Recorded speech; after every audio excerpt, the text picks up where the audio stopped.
actually, around half of those 6 million people that made the call didn't need the ambulance. Dude, the ambulance is not a taxi! To not put on their siren when they come.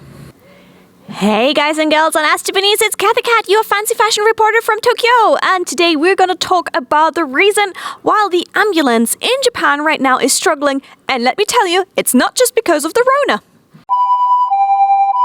Oh my gosh, there's a car accident. Oh no, an old man fell off his bike. No, let's call the ambulance. Well, in your country, you might be dialing 911 for the ambulance. In Japan, it's the other way around. It's actually 119. And that way, you reach the ambulance or the fire trucks. Back in 2017, 6 million of such calls were made. And I don't even want to know how many were made this year, but the number has been rising ever since. And there's a big problem due to that. The emergency ratio. Now, like I said, 2017, 6 million people made that big call, but actually only 1 in 22 people afterwards got taken to the hospital. The general reasons were number 1, sudden sickness, or number 2, traffic accidents. But actually, around half of those 6 million people that made the call didn't need the ambulance. Some of the reasons from the other 3 million that called the ambulance were: Case 1. I got a splinter in my finger from some woodwork. Is that a fatal emergency? Case number 2. I have no other way to go home. Dude, the ambulance is not a taxi. Case number 3. I found a cockroach in my house. どうでもいいや! Who cares?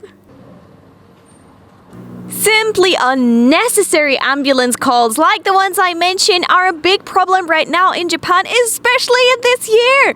And on that note, we are wondering why these people are calling the ambulance so frequently. And why do you think that is? It's because in Japan, calling the ambulance over is completely for free. And there's only a few countries who are doing it, like Japan and Italy.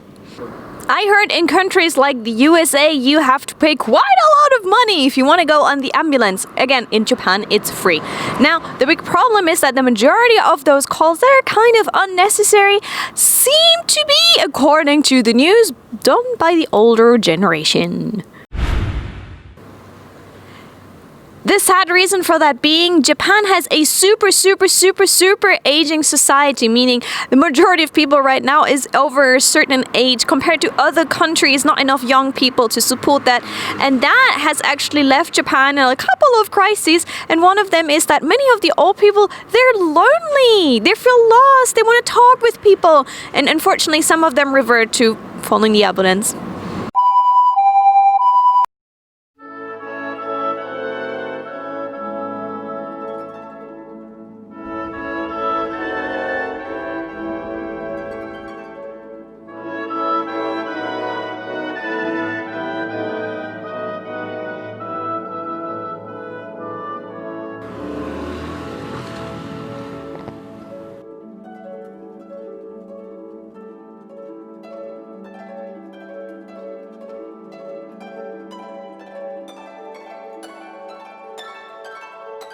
Surprising ambulance apologies. Now, things like ごめんなさい, すみません, 申し訳ございません. We have heard those are a couple of the apologies. We've mentioned them in a future video or in a past video, depending on when it gets uploaded.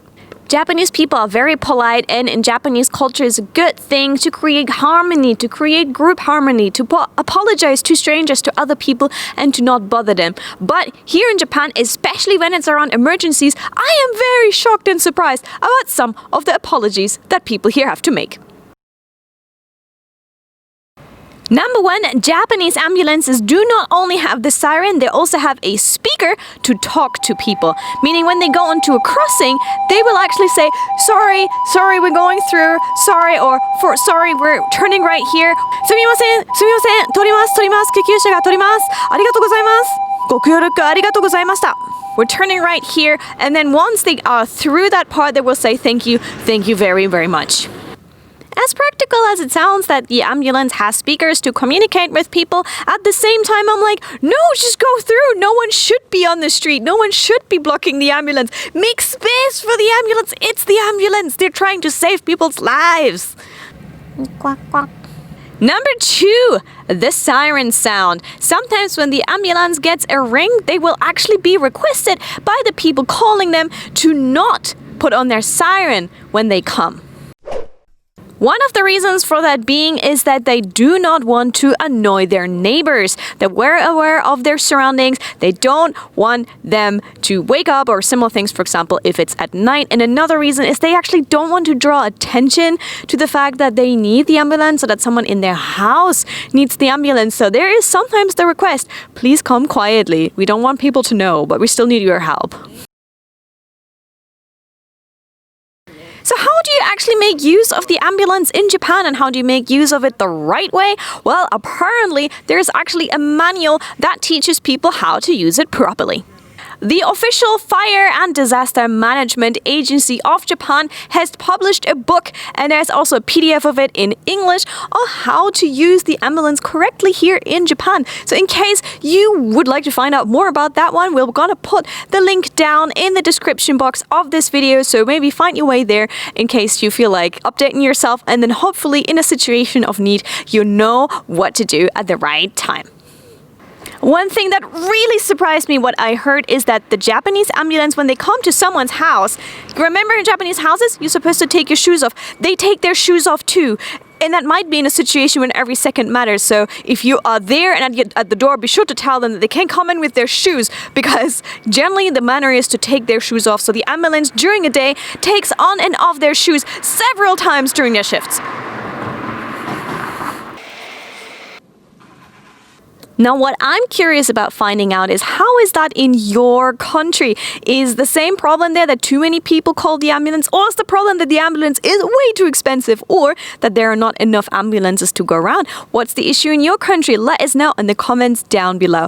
On a little side note, a little anecdote here, a friend of mine in Germany was an ambulance driver for a while, and he was not being polite about things. He was taking shortcuts, he was like shouting at people, he was cutting people off because he was like, we are saving lives. There is no arguing with that. Well, here people are so generally and so kind and so polite. Very, very different. So this is one of the things that surprised me a lot with the ambulance here in Japan. I hope you guys enjoyed this video. Don't forget, leave a comment. What's the ambulance situation in your country? And I'll catch you soon for more stuff here from Tokyo. See you guys. Bye. Don't forget to subscribe for more.